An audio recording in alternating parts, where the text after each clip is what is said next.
El ozono es un gas compuesto por 3 átomos de oxígeno, cuya molécula es O3. Es muy poco común. Solamente 3 de cada 10 millones de moléculas de aire son ozono. El 90% del ozono se encuentra en la atmósfera superior. La gran importancia de esta capa radica en que protege la superficie terrestre de la radiación ultravioleta dañina que proviene del Sol y que puede causar cáncer de piel, daños impredecibles a las plantas, las algas, la cadena de alimentación y el ecosistema mundial. Desde 1974, los científicos han advertido acerca de una potencial crisis global como resultado de la progresiva disminución de la capa de ozono. Algunas sustancias que destruyen la capa de ozono son fuentes de gases halogenadas de vida larga, sustancias halogenadas de vida muy corta, cambios en rastros de gases activos reactivamente que influyen directamente sobre el ozono y, por otro lado, los que influyen indirectamente sobre el ozono. Para entender cómo sucede la destrucción de la capa de ozono, a continuación el científico mexicano Mario Molina les explicará las reacciones químicas que se llevan a cabo. La energía ultravioleta remueve el átomo de cloro de la molécula de clorofluorocarbono.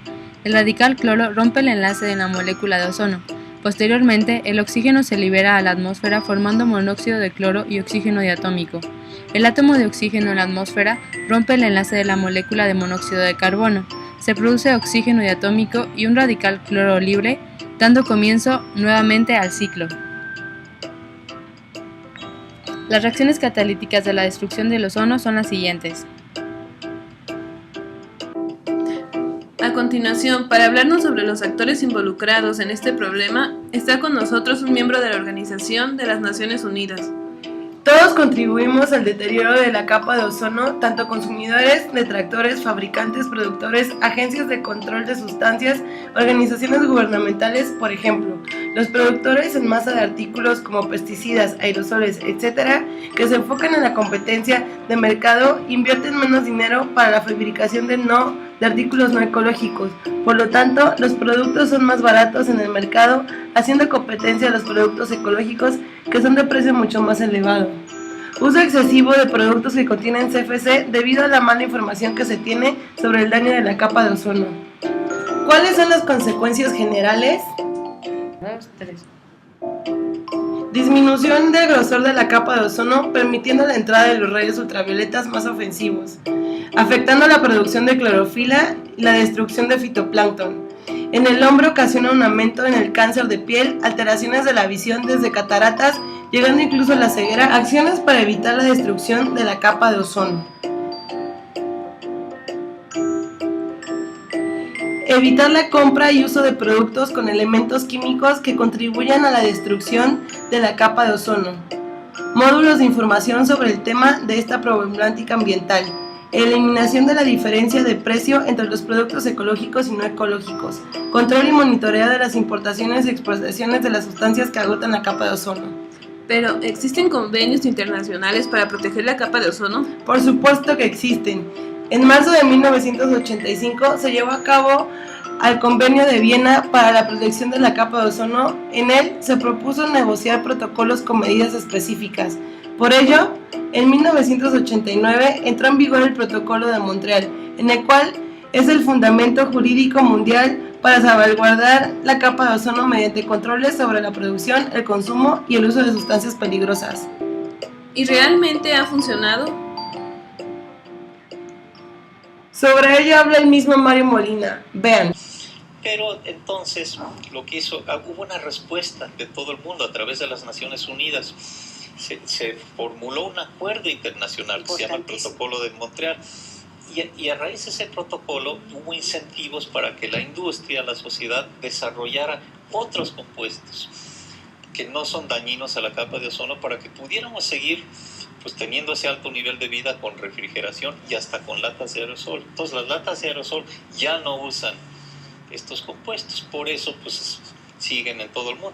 Este protocolo de Montreal estipula que separe por completo la producción de estos compuestos. ¿Y en México qué se ha hecho?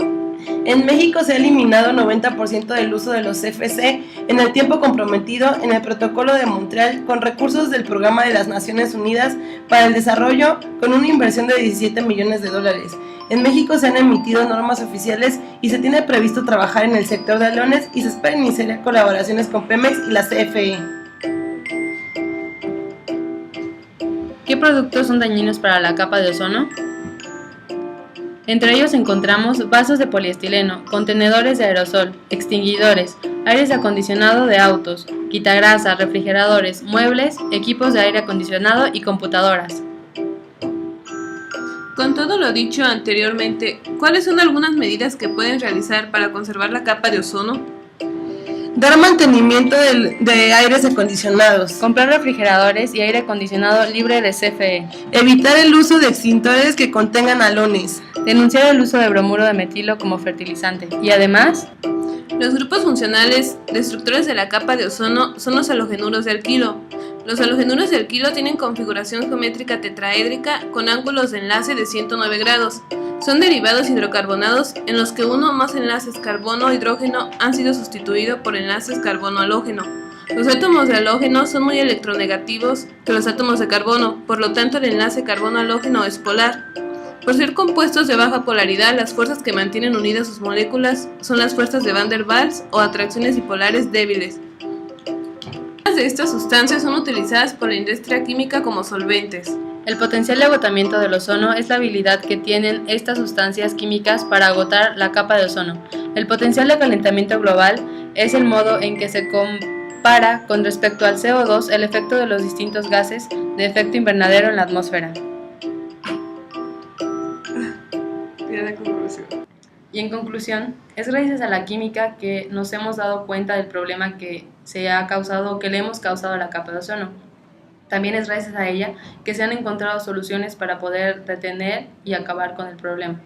También no debemos olvidar que debemos aprender a pensar globalmente, tomar conciencia de las consecuencias provocadas por nuestras acciones, no solamente en el medio ambiente nacional, sino también a nivel mundial. Como individuo debemos sumar nuestras aportaciones para así poder reparar los daños causados, aumentar los recursos naturales y poder mejorar la calidad de vida de los habitantes del planeta. Bueno, eso es todo por hoy.